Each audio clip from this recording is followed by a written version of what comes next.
Kesiapsiagaan menghadapi ancaman banjir di Sumatera Selatan mulai diintensifkan, mengantisipasi fenomena alam La Nina yang diprediksi akan terjadi akhir 2021 hingga awal 2022. Berdasarkan perkiraan BMKG, daerah Sumatera Selatan dinyatakan berstatus siaga. Sebagai upaya pengendalian banjir dan genangan air khususnya di wilayah Kota Palembang, telah melakukan sejumlah langkah, antara lain dengan memaksimalkan infrastruktur pengendali banjir seperti pompanisasi Sungai Bendung. Saat banjir di Palembang beberapa waktu lalu, BBWSS 8 telah mengidentifikasi sejumlah anak sungai Bendung yang meluap. Karena itu pihaknya akan menyiagakan pompa pendorong untuk mempercepat aliran air ke kolam retensi di rumah pompa Sungai Bendung.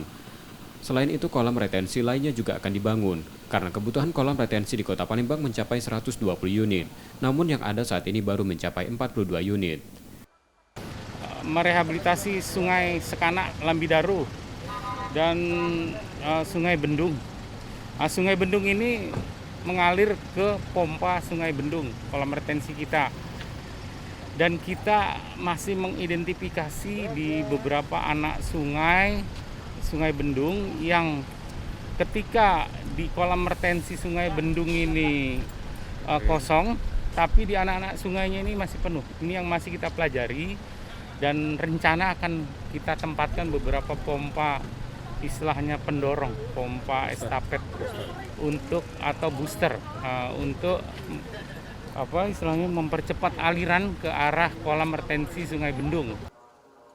Di samping itu pihaknya juga mempercepat proyek restorasi Sungai Sekanak Lambidaru sepanjang 1,3 km. Proyek ini akan memperbaiki fungsi Sungai Sekanak sebagai drainase perkotaan yang selama ini mengalami masalah sampah dan pendangkalan akibat lumpur. Restorasi sungai diharapkan mampu mengendalikan banjir dan genangan air di sepanjang daerah aliran sungai.